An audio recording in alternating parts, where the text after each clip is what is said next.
అహీతోపేలు అని మాట ఎప్పుడైనా విన్నారా? అది మాట కాదు, ఒక మనిషి పేరు. అహీతోపేలు. ఇతను ఉరి వేసుకొని చనిపోయాడంట. అర్థమవుతుందా? ఇతను ఉరి వేసుకొని చనిపోయాడు. ఎందుకు ఉరి వేసుకొని చనిపోయాడు అన్న ఆలోచనలోనికి మనం వెళ్తున్నాం. అహీతోపేలు అన్న ఒక వ్యక్తి ఉరి వేసుకొని చనిపోయాడు. సరే, ఎవరి అహీతోపేలు? ఏ కాలానికి సంబంధించిన వాడు అని ప్రశ్నించుకుందాం. అహీతోపేలు ఏ కాలానికి సంబంధించిన వాడు అని ప్రశ్నించుకుందాం. దావీదు మహారాజు పరిపాలించు కాలానికి సంబంధించిన వాడు ఈ అహీతోపేలు. ఆ కాలంలో ఏం చేస్తాడు ఆయన దగ్గర అంటే, ఆయన ప్రధానమంత్రి దావీదు మహారాజుకు. దావీదుకి ఏదైనా ఆలోచన వచ్చిందంటే వెంటనే ఏం చేయాలి అంటే మంత్రిని అడుగుతాడు. ఎవరా మంత్రి అంటే ఇతనే, అహీతోపేలు. ఎవరా మంత్రి అంటే రాజు పక్కనే ఉన్న అహీతోపేలే. ఆయన్ని అడుగుతాడు వెంటనే. ఆయన మంత్రి ఈ రోజుల్లో ఎవరికి ప్రధానమంత్రి కానీ చీఫ్ మినిస్టర్ కానీ ఎవరికన్నా సలహాదారులు ఎవరైనా ఉంటారంటే ఆయన పక్కన ఉండే వాళ్ళని అడుగుతూ ఉంటాడు. అలాగే ఆ కాలంలో రాజు ఏది నిర్ణయించి తీసుకోవాలన్నా పక్కనున్న మంత్రి అహీతోపేలు ఉన్నాడు, ఆయన్ని అడుగుతాడు. ఆయన సలహాలు అడిగి తీసుకుంటాడు. ఇంకా ఈ అహీతోపేలు ఎవరు అన్న ఆలోచనలోకి వెళ్తే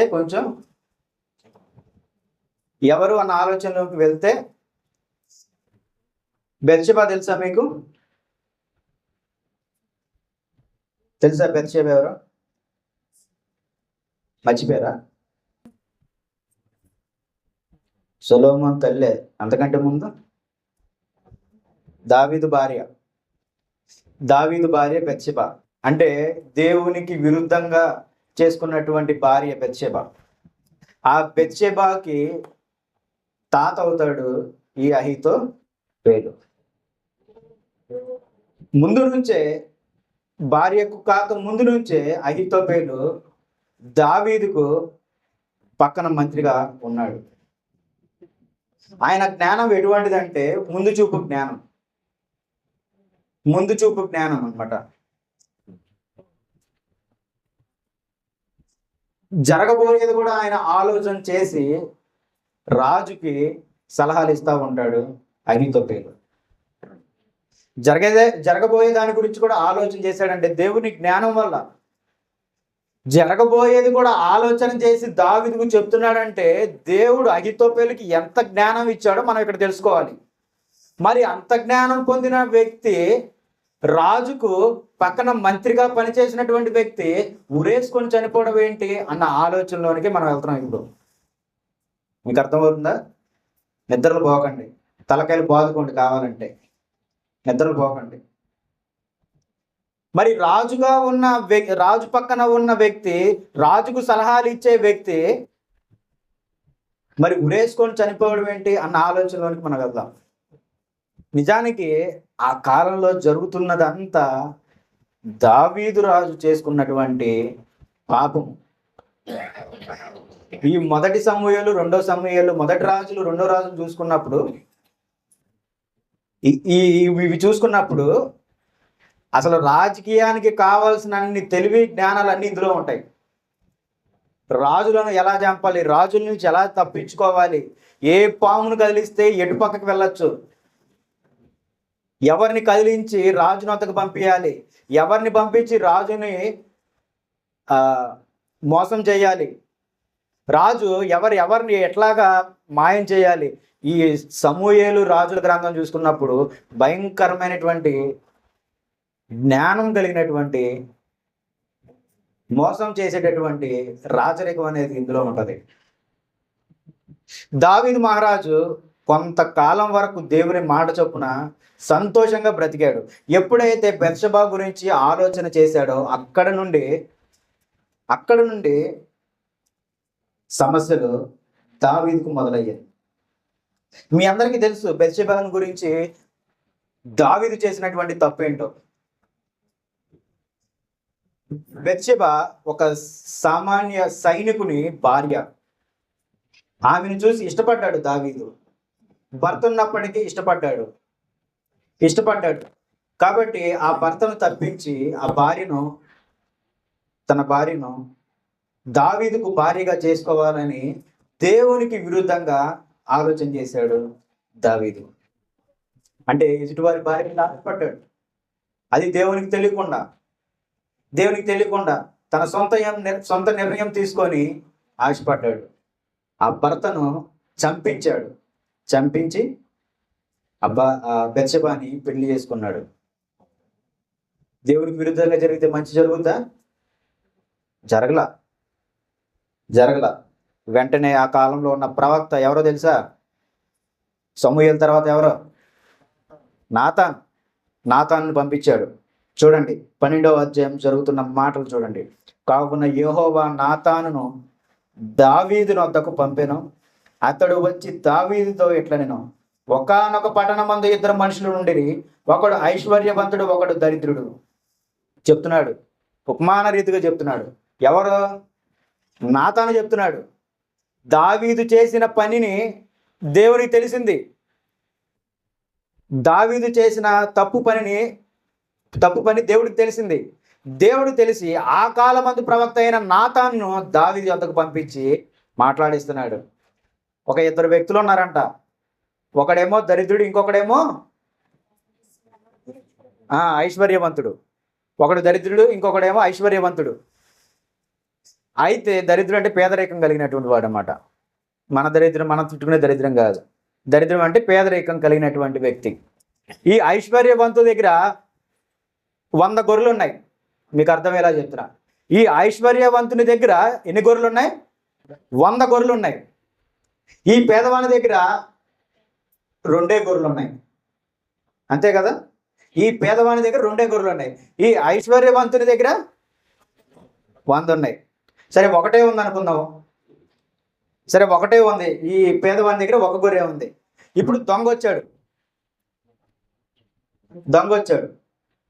ఈ దొంగ వచ్చి ఇందులో 100 ఉన్నాయి కదా, ఒకటి తీసుకుపోవచ్చు అనుకోవచ్చు. కానీ ఉన్న ఒకదానినే తీసుకొని వెళ్ళిపోయాడు.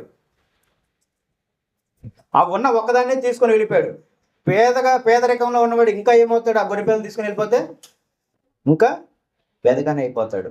బాధపడతాడు, ఏడుస్తాడు. నాకున్న సంపాదన, నాకున్న ఆస్తి, ఒక్కగానొక్క గొర్రెను నేను ఇది చిన్నగా ఉన్నప్పటి నుండి పెంచుకున్నాను. కొంచెం బలం వచ్చాక, కొంచెం పెద్ద అయినాక దీన్ని అమ్ముకుంటే దాదాపు 5,000, 6,000, 10,000 దాకా వచ్చిండేవి, ఒక 20,000 దాకా వచ్చిండేవి అన్న ఆలోచన కలిగిన ఉన్నాడు అతను. కరెక్ట్గా అది అమ్ముకునే స్థితిలో దాన్ని తీసుకుని వెళ్ళిపోయాడు. దానికోసం ఎన్నో అప్పులు చేసి ఉండొచ్చు, ఎన్నో బాధలు పడి ఉండొచ్చు. ఇవన్నీ ఆలోచించుకున్నప్పుడు అతను ఎంతో వేదన చెందాడు, ఎంతో బాధపడ్డాడు. ఇదే నాతాను దావీదు వద్దకు వచ్చి వివరించాడు.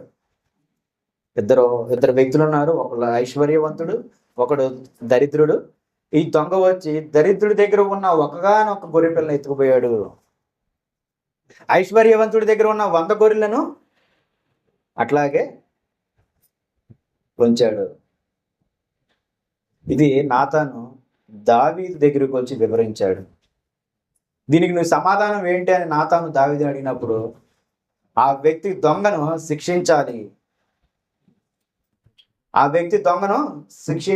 అని బదులిచ్చినప్పుడు, ఆ దొంగవు నువ్వే అని నాతాను దావీదుతో అన్నాడు. ఆ దొంగవు నువ్వే అని నాతాను దావీదుతో అన్నాడు.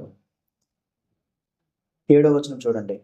నాతాను దావీదును చూచి, ఆ మనుషుడవు నీవే, ఇజ్రాయేలులో దేవుడైన యెహోవా సెలవిచ్చున్నదేమనగా, ఇజ్రాయేలుల మీద నేను నిన్ను రాజుగా పట్టాభిషేకము చేసి సౌలు చేతిలో నుండి నిన్ను విడిపించి నీ యజమానుని నగరిని నీకు అనుగ్రహించే. అసలు దేవుడు మాట్లాడుతున్నాడు క్లియర్గా. నేను నీకు ఎంత మేలు చేశాను. ఆ స్థితిలో ఉన్నట్టు నిన్ను రాజుని చేశా, సౌలు నుండి నిన్ను విడిపించా, నగరాన్ని నీ చేతిలో పెట్టా, నీ యజమానుని స్త్రీలను నీ కౌగిట చేర్చి ఇజ్రాయేలు వారిని, యోధా వారిని నీకు అప్పగించుకుని, ఇది చాలదని నీవు అనుకుని ఎడల నేను మరి ఎక్కువగా నీకు ఇచ్చిందును. రాజ్యాన్ని ఇచ్చాను, నీవు కోరుకున్నట్టుగా నీకు అన్ని ఏర్పాటు చేశాను, ఇది చాలదు అనుకుంటే నీకు కావాల్సింది నేను మరలా ఇస్తాను, నీకు కావాల్సింది నేను మరలా ఏర్పాటు చేస్తాను అని దేవుడు దావీదుకి చెప్తున్నాడు. నీవు యెహోవా మాట తృణీకరించి ఆయన దృష్టికి చెడుతనము చేసితివేమి? యెహోవా మాటను దగ్గర నువ్వు ఏది అడిగినా నీ జీవితం అంతా దేవుని మీదే ఆధారపడింది. నువ్వు ఎక్కడో గొర్రెలు కాసుకునేవాడివి, దేవుని ఆలోచన మేరకు సమూయేలు వెళ్ళాడు, అభిషేకం చేశాడు. చేసిన కాడి నుంచి ఆయన రాజుగా నియమింపడానికి దేవుడు ఆయనని ఎదగనిస్తూ ఉన్నాడు. ఆయన మీద 10,000 మంది 20,000 మంది కూలినప్పటికీ దేవుడు చెయ్యి తన మీద ఉంది కాబట్టి నిలబడ్డాడు. ఇదంతా దేవుని ఏర్పాటు, రాజుకి సంబంధం లేదు, దావీదుకు సంబంధం లేనటువంటిది, మొత్తం దేవుని ఏర్పాటే. కానీ దావీదు ఈ సమయమున దేవునికి వ్యతిరేకంగా చెడుతనము చేశాడు. అంటే హృదయంలో తప్పుటి ఆలోచన దావీదుకు పుట్టింది, తప్పుడు ఆలోచన దావీదుకు పుట్టింది. దాని గురించి దేవుడు హెచ్చరిస్తున్నాడు. నీవు యెహోవా మాటలను తృణీకరించి ఆయన దృష్టికి చెడుతనం చేసేవేమి? ఇతీయుడకు ఉరియాను కత్తి చేత చంపించి అతని భార్యను నీకు భార్యగా ఉన్నట్లుగా నీవు పట్టుకొని ఉన్నావు. అమ్మోనీయుల చేత నీవతని చంపించితివి కదా. ఆయనైతే చంపించేశాడు. ఇక్కడ జరుగుతున్న విషయాన్ని ఒకసారి ఆలోచన చేద్దాం. దావీదు దేవుని దృష్టికి తప్పు చేశాడు. తప్పు చేసిన వానికి ఏంటి శిక్ష చెప్తున్నాడు చూడండి. తప్పు చేసిన వానికి శిక్ష 10వ వచనం చివరి మాట చూసుకున్నప్పుడు, నీ ఇంటి వారికి సదాకాలము యుద్ధము కలుగును. నీ ఇంటి వారికి సదాకాలము, అరే చెప్పండి, ఏం కలుగుతుంది? యుద్ధం కలుగుతుంది. నీ ఇంటి వారికి సదాకాలం యుద్ధం కలుగును అంటే ఇంట్లో వాళ్ళు సదాకాలము ఏం జరుగుతుంది? వాళ్ళకి గొడవలు జరుగుతాయి, యుద్ధములు జరుగుతాయి. లేదా వీళ్ళు నీ ఇంటి వారు సదాకాలము వేరే వాళ్ళతో యుద్ధములు చేస్తూనే ఉంటారు. ఆ యుద్ధములు చేసే కాలంలో ఎవరు మరణిస్తారు, ఎవరు బ్రతుకుతారన్న ఆలోచన కూడా లేదు. ఎందుకంటే నీవు నాకు వ్యతిరేకంగా చేసిన చెడుతనమును గురించి నీకు ఈ శిక్ష. ఇంకా అంటున్నాడు చూడండి, నా మాట ఆలకించుము, యెహోవా నాకు నేను సెలవిచ్చినదేమనగా నీ ఇంటి వారి మూలముననే నేను నీకు అపాయము పుట్టింతును. అర్థమవుతుందా? నీ ఇంటి వారి మూలమునే నేను నీకు అపాయము కలుగు చేస్తున్నాను. అంటే దావీదుకు ఇప్పుడు ఎవరి వల్ల పొంచి ఉంది? ఇంటి వాళ్ళతోనే పొంచి ఉంది. ఇప్పుడు ఏ అమ్మోనీయులు ఫిలిస్టీన్లతో సంబంధం లేదు దావీదుకి. ఎవరితో పొంచి ఉంది? ఆ ఇంటి వారితోనే. ఇంకా చెప్పాలంటే తను కనిన కొడుకులతోనే అతనికి అపాయం కలిగింది. ఎవరో చెప్పగలుగుతారా? అభిషేలో తన కొడుకుతోనే తనకు అపాయం కలిగి ఉంది. అభిషేలో ఇందాక ఒక వ్యక్తి గురించి చదివాను, అహీతోపేలు. ఈ అహీతోపేలు తన కొడుకు అయినటువంటి అభిషేలోము ఇద్దరు కలిశారు. ఒకప్పుడు జరిగినట్టుగా దావీదు రాజుకి జరగట్లా. పారిపోయాడు, భయపడ్డాడు. సింహం వచ్చినప్పుడు భయపడ్డాడు అంటే భయపడలేదు ఆయన. ఎలుగుబంటి వచ్చినప్పుడు భయపడ్డాడు అంటే భయపడలేదు ఆయన. ఫిలిస్తీన్లు వచ్చినప్పుడు భయపడ్డాడు అంటే భయపడలేదు ఆయన. ఆయన పేరేంటి? ఎత్తుకుంటాడు ఆయన. గొలియాతు ఈయనేమో చిన్నగా ఉంటాడు, గొలియాత్ ఏమో అంత ఎత్తు ఉంటాడు. భయపడ్డాడా అంటే భయపడలేదు ఆయన. ఎదిరించాడు, చిన్న రాయితో కొట్టేస్తానన్న కాన్ఫిడెన్స్తో వెళ్ళాడు. మరి ఇప్పుడు ఎందుకు భయపడుతున్నాడు? దేవునికి విరుద్ధంగా ఏం చేశాడు? పాపం చేశాడు. దేవునికి విరుద్ధంగా చెడుతనం చేశాడు దావీదు. మన జీవితాల్లో అప్లై చేసుకోవాలి ప్రతిదీ. దేవుడు శపించాడు, నీ ఇంటి వారి చేతనే నీకు అపాయం పొంచి ఉంది. దేవుడు హెచ్చరించాడు, వార్నింగ్ ఇచ్చాడు. భయపడుతున్నాడు. ఎందుకు? ఇప్పుడు ఆయన మంత్రిగా ఉన్న అహీతోపేలు దావీదు మీద ఎందుకు తిరగబడ్డాడు? తన కుమారుడైనటువంటి అబ్షలోము ఎందుకు దావీదు మీద, తన తండ్రి అయినటువంటి దావీదు మీద తిరగబడ్డాడు? ఇది కూడా మనం ఆలోచన చేయాల్సినటువంటి విషయము. ఈ అబ్షలోము అనే వ్యక్తి దావీదు కుమారుడు. ఈ అబ్షలోముకి ఒక చెల్లి ఉంది. అట్లాగే మరొక దావీదు కుమారుడు, ఆయన పేరు అమ్నోను.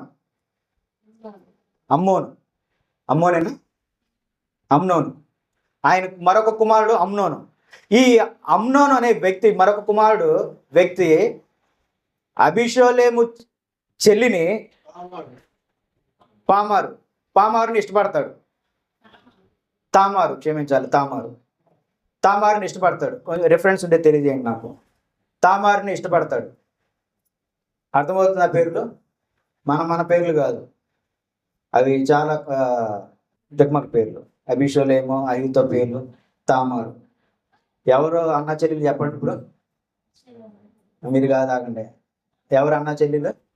అబీషోలేమో, తామారు. కావాలంటే మీకు ఇష్టమైనట్టుగా అబి తామరు పెట్టుకోండి. అబీషోలేము, తామారు. దావీదుకి ఇంకొక కొడుకు, ఆయన పేరేంటి? అమ్నోను. ఈ అమ్నోను ఈ తామారుని ఇష్టపడతాడు. కానీ ఆయన ఎందుకో ఆగిపోతా ఉంటాడు, వరుసగా చెల్లెలు అవుతుందని. కానీ అటువంటి ఆలోచన ఉన్న వ్యక్తి వ్యర్థపడు. అటువంటి ఆలోచన వారికి పుట్టింది. కానీ ఇదంతా దావీదుకు ఉన్నటువంటి శాపమే. నీ ఇంటి వారితోని నీకు విభేదము, నీ ఇంటి వారితోని నీకు అపాయము. ఇది అంతా దావీదు ఎంచుకున్నటువంటి స్వయంకృతి అయినటువంటి శాపము ద్వారానే నిండుతుంది. ఈ అమ్నోను తామారుని ఇష్టపడతాడు. ఒక ఆలోచన చేస్తాడు.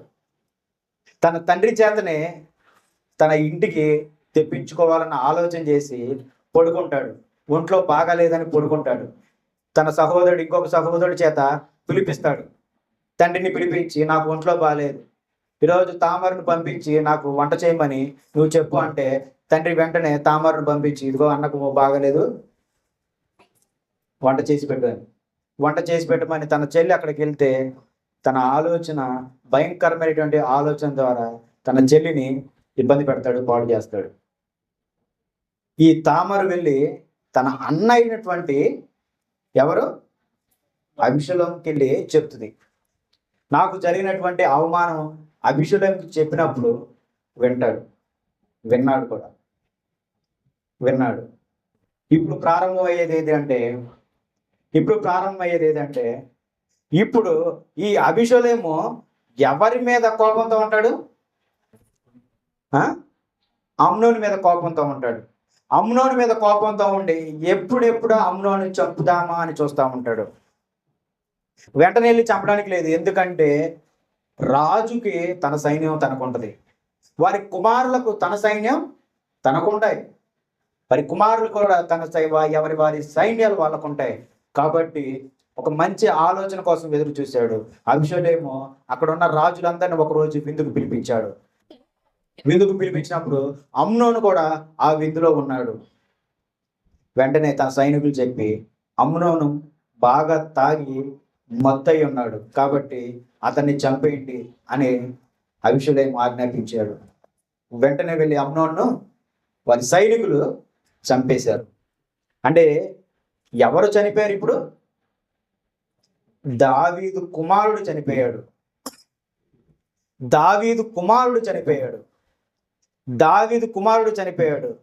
దేవుడు ఆజ్ఞాపించిన రీతిగా దావీదుకు తన కాలంలో ఇటువంటి అపాయాలు జరగబోతున్నాయి.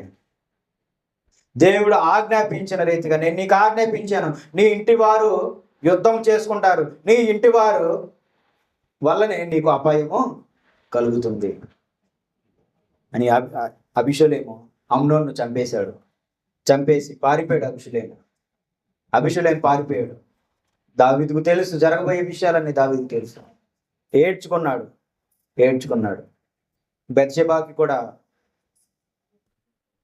బత్షెబాని పెళ్లి చేసుకున్నాడు. తర్వాత దేవుడు గర్భఫలాన్ని ఇస్తున్నాడు అనుకున్నాడు. కానీ పుట్టిన మొదటి బిడ్డ చనిపోయాడు, రెండో బిడ్డ కూడా చనిపోయాడు. ఉపవాసం ఉంటూనే ప్రార్థన చేశాడు, ఉపవాసం ఉంటూనే ప్రార్థన చేశాడు. దేవా దేవా నన్ను ఇందులో నుంచి తొలగించు. ఈ సమయం గుండానే దావీదు రాసినటువంటి కీర్తనలు మన ముందుకు వచ్చాయి. ఈ వేదనకరమైనటువంటి సమయాల్లోనే దావీదు కీర్తనలు రచించాడు. ఎంతో వేదకరమైనటువంటి సిచ్యువేషన్స్లో ఉన్నప్పుడే దావీదు రాసినటువంటి కీర్తనలో 51వ కీర్తన చదువుకున్నప్పుడు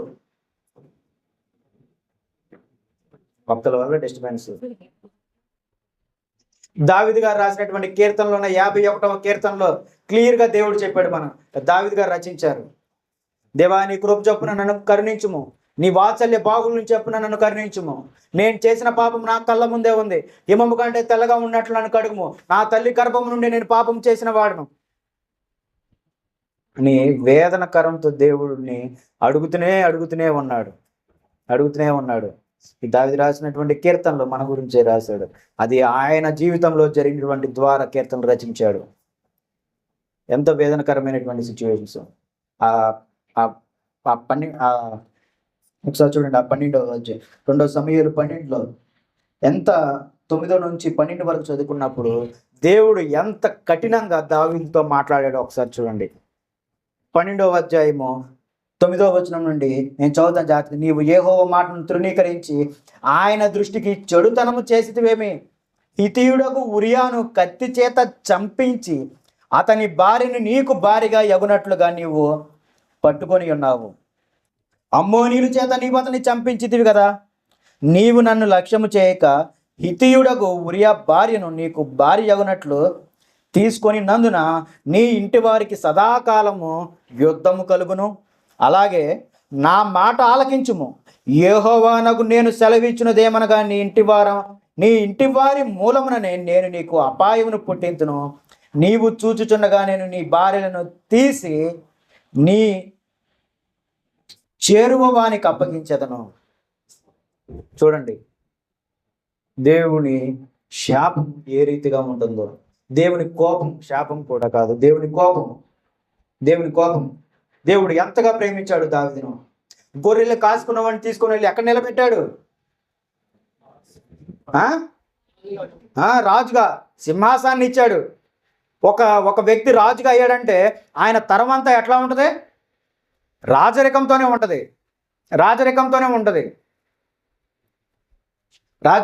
ఉంటుంది.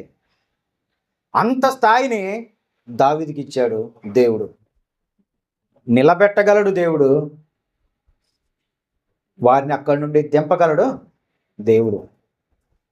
నిలబెట్టగలడు దేవుడు, అట్లాగే నిలబెట్టగలడు. అక్కడి నుండి కింద కూడా పడేయగలడు దేవుడు. రాజు విషయంలో అదే జరిగింది. చిన్న తప్పు చేశాడు, సైనికుని చంపించి మరీ తన భార్యను తీసుకొని వెళ్ళాడు. దేవునికి ఆ విషయంలో చెడుతనము కనిపించింది దావీదుకి. అందుకే దేవుడు ఆ కుటుంబాన్ని, దావీదును శిక్షిస్తున్నాడు. ఆయన మరణానికి కారణమైంది. భయపడి పరిగెడుతూనే ఉన్నాడు. అబ్షాలోము వెళ్ళిపోయాడు. అమ్నోను చంపిన తర్వాత అబ్షాలోము వెళ్ళిపోయి దాదాపు 3 సంవత్సరాల తర్వాత అటు ఇటు దావీదు చంపేస్తాడేమో కనపడకుండా అటు ఇటు తిరిగాడు. కానీ ఒకరోజు వచ్చాడు, రాజ్యానికి వచ్చాడు. దావీదు సాష్టాంగ నమస్కారం చేశాడు. దావీదు కూడా ముద్దు పెట్టుకున్నాడు. అయినా సరే ఆగలేదు. తర్వాత అబ్షాలోము ఆయన రాజ్యాన్ని స్వతంత్రించుకోవాలని ఆశ కలిగి ఉన్నాడు. ఈ రాజ్యాన్ని నేను పరిపాలించాలని ఆశ కలిగి ఉన్నాడు. నా తండ్రి తర్వాత నేను ఈ రాజ్యాన్ని పరిపాలించాలన్న ఆశ అబ్షాలోము కలిగింది. కాబట్టి దాని ప్రయత్నాలు అబ్షాలోము చేస్తూనే ఉన్నాడు. అబ్షాలోము చేస్తున్న ప్రయత్నంలో ఆయనలో భాగంగా ఎవరు ఉన్నారంటే అహీతోపేలు. మనం మొదట చదువుకున్న వ్యక్తి అహీతోపేలు. ఈ అహీతోపేలు ఎవరు?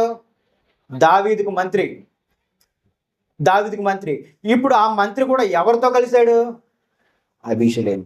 అంటే అబీషలోముకి ఇంకా బలము చేకూరింది. దావీదు ఇంకా ఏమవుతున్నాడు? బలహీన పడుతున్నాడు.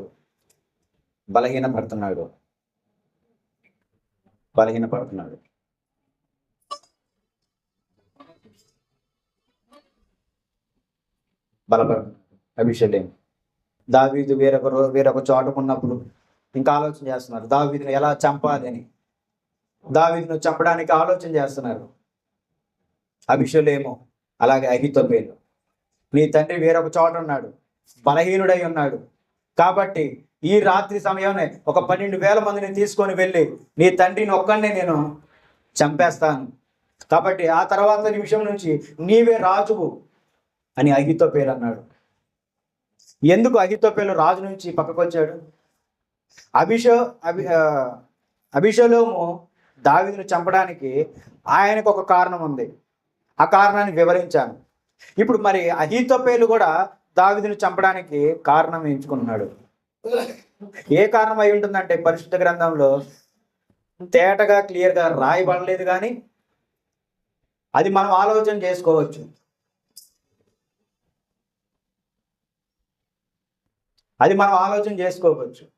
సో బెత్షెబాకి తాతనైనందుకు కారణాల వల్ల ఆయన చంపాడా అంటే లేదు. అది చాలా కాలం పూర్తయిపోయింది.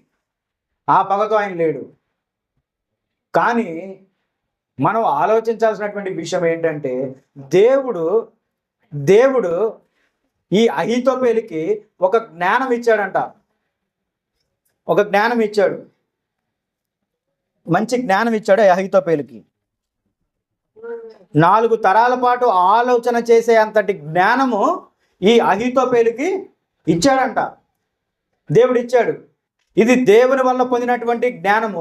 ఆ జ్ఞానము చేతనే అతను ఆలోచన చేసి అబీషలోముకు రాజ్యం దక్కిన తర్వాత ఈ రాజ్యాన్ని అతని చేతుల నుండి తీసుకోవాలన్న ఆలోచన అతనికి పుట్టింది.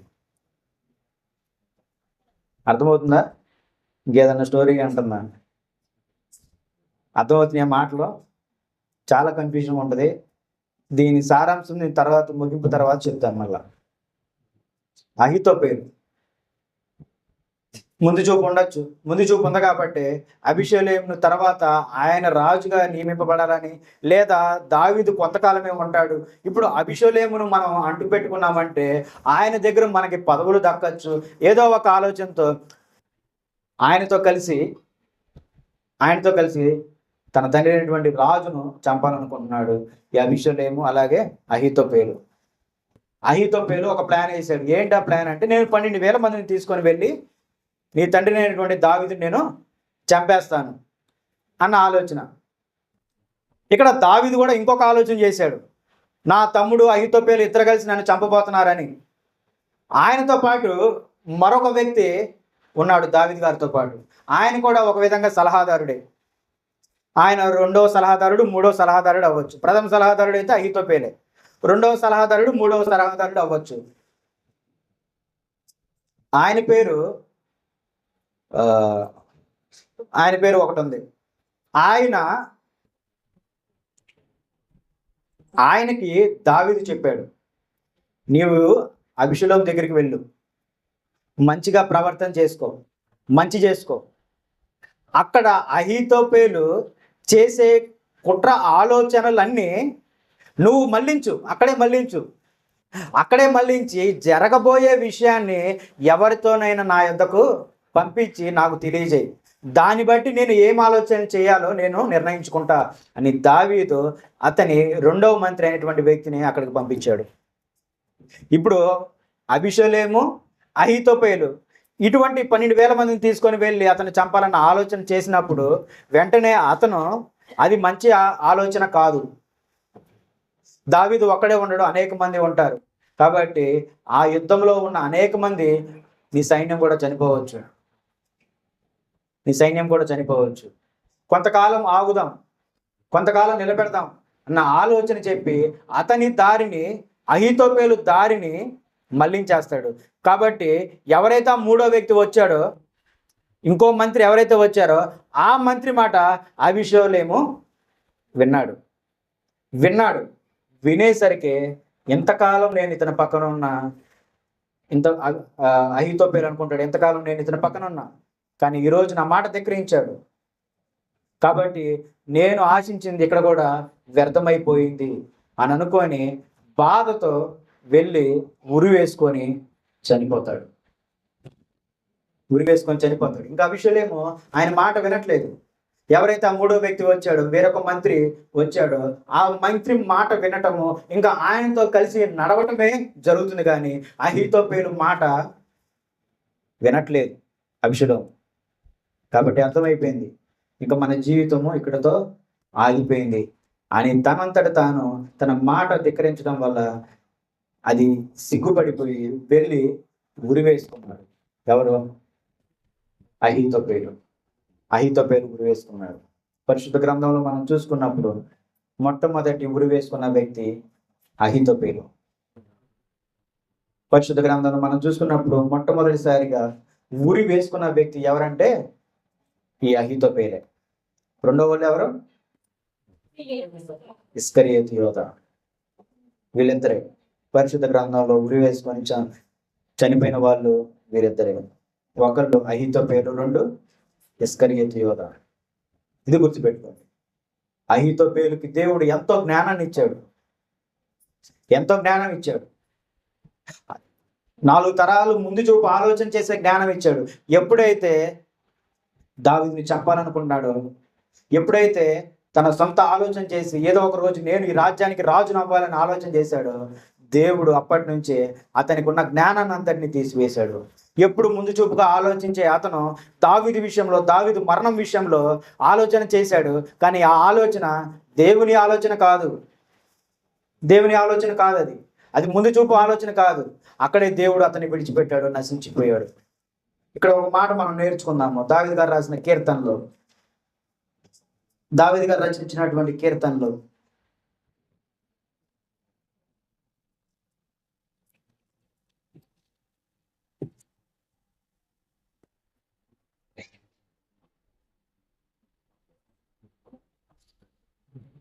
నలభై 41వ అధ్యాయం 9వ వచనము. 41వ అధ్యాయం 9వ వచనము.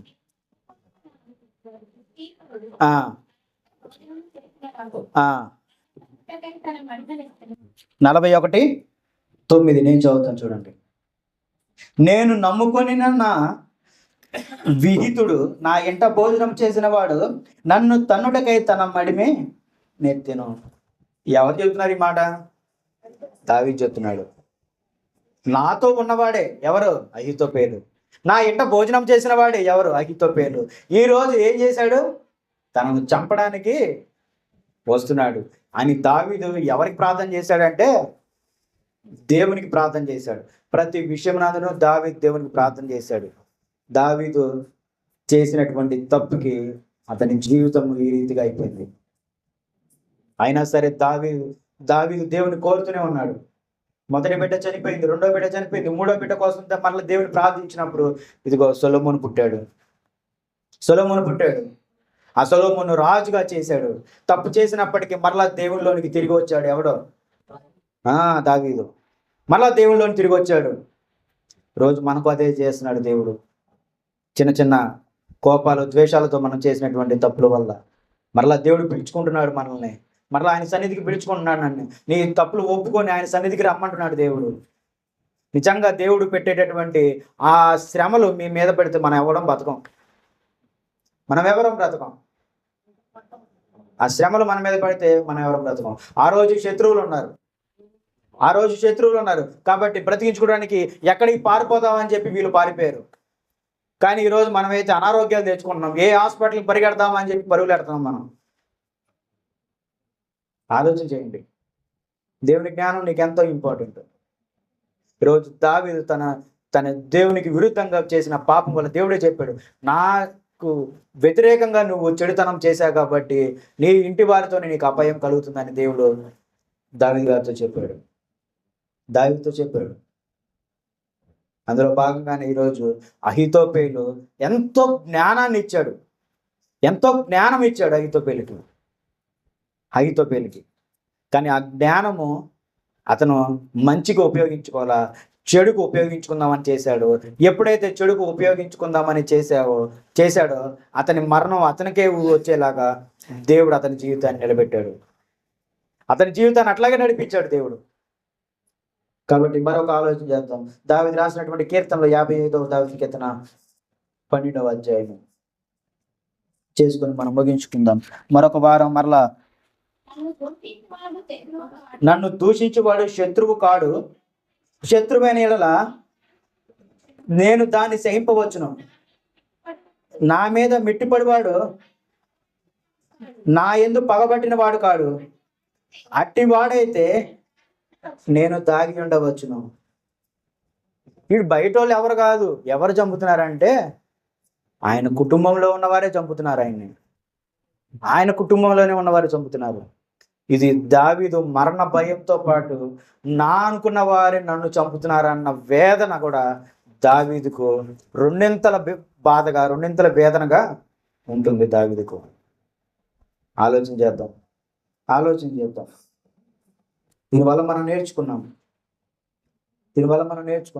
అహీతోపెలు కూడా వెంటనే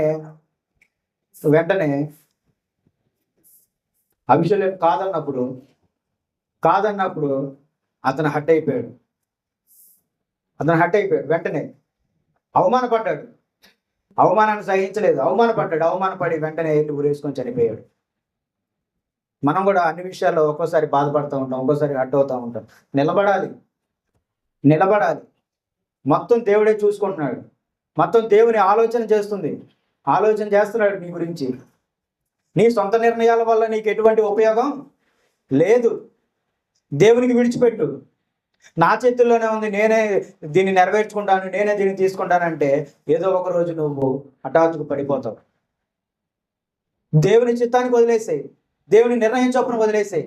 అలాగే ఆ రోజు దావీదు ఇలాంటి తప్పు చేసే ముందు కొద్దిగా ఆలోచించుంటే ఇది దేవునికి విరుద్ధంగా చేస్తున్నటువంటి పని, మరి దేవుణ్ణి కూడా ఎదుర్కోవాల్సిన స్థితి వస్తుంది అన్న దావీదు ఒక్కసారి కనుక ఆలోచన చేసి ఉంటే అతని జీవితం గొప్పగా ఉండేది.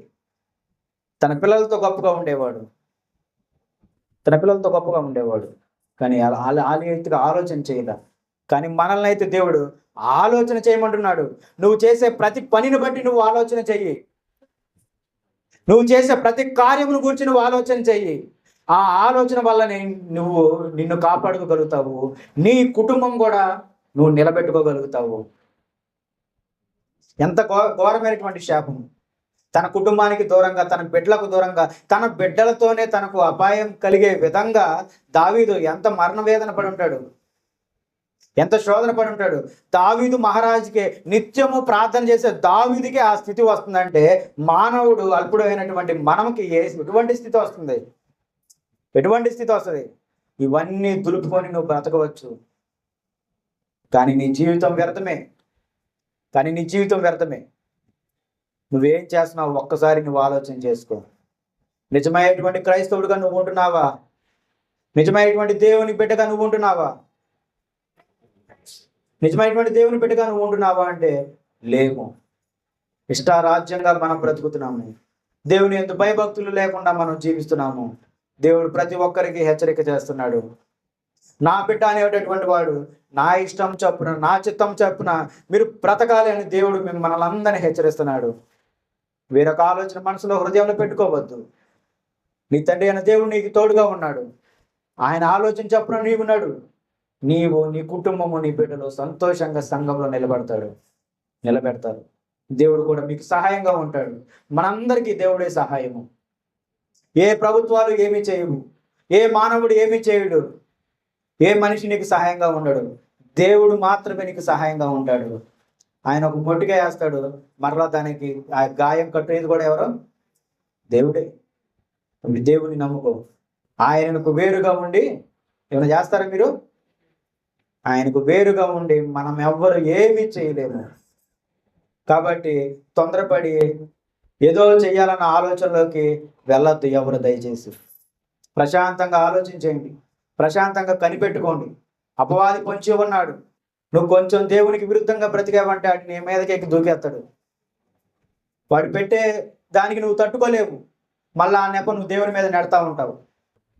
నువ్వు దేవునిలో ఉండు. ప్రార్థన చేసుకో. సంఘానికి రా, సమయానికి రా, ప్రార్థన చేసుకో. దేవుడిగా మనందరికీ తోడుగా ఉంటాడు, నీడగా ఉంటాడు, మనల్ని నడిపిస్తాడు. కాబట్టి ఆలోచన చేయండి. మన ఆలోచనలు ఎల్లప్పుడూ దేవునికి ఇష్టంగా ఉండాలి. దేవుణ్ణి మొదట జ్ఞాపకం చేసుకోండి. దేవుణ్ణి మొదట ముందుగా పెట్టుకోండి. దేవుడే మనకు దిక్కు అన్నట్టుగా ముందుగా పెట్టుకోండి. ఆయనను ముందు పెట్టుకొని మీ జీవితం నడవాలని కోరుకుంటున్నాను. ప్రతి ఒక్కరూ జాగ్రత్త జాగ్రత్త జాగ్రత్త. ప్రతి ఒక్కరూ జాగ్రత్తగా ఉండండి. ఈ 6 నెలలు అయిపోయినా, ఒకటే సంవత్సరం వచ్చేసింది, 6 నెలలు అయిపోయింది. ఇంకా 6 నెలలు కళ్ళు మూసుకుంటే అయిపోతా అనుకుంటున్నారా? అదే ఆలోచనలో ఉన్నారా? ఇంకో 6 నెలలు కూడా కళ్ళు మూసుకుంటే అయిపోతుంది అనుకుంటున్నారా? కాలం అవుతుంది, అయిపోతుంది. మీ చేతిలో లేదు అది. ఇంకా మీ చేతిలో నుండి వెళ్ళిపోతుంది. ఏ భేదం లేదు. ఏ వయసులో ఉన్న వాళ్ళన్నా నేను తీసుకెళ్తా అంటున్నాడు ఆయన. నాకు ఏ భేదం లేదు. ఏ వయసులో ఉన్న వాళ్ళైనా నేను పట్టుకుపోతా అంటున్నాడు ఆయన. అర్థమవుతుందా? ఉన్న సమయం నందు నీవు జాగ్రత్తగా జాగ్రత్తగా జాగ్రత్తగా నీవు నీ కుటుంబం జాగ్రత్తగా ఉండాలి. జాగ్రత్తగా ఉండాలి. నిలబడండి, ప్రార్థన చేసుకోండి, నిరంతరం ప్రార్థన చేసుకోండి. దేవుడు ఆశీర్వాదాలు మీ మీద, మీ కుటుంబం మీద ఎల్లప్పుడూ ఉండాలని ఈ సమయం తండ్రి దేవుని కోరుకుంటూ వాక్యం విన్న మీ అందరినీ క్రీస్తు ప్రభువుని నామమున వందనాలు తెలియజేసుకుంటాం.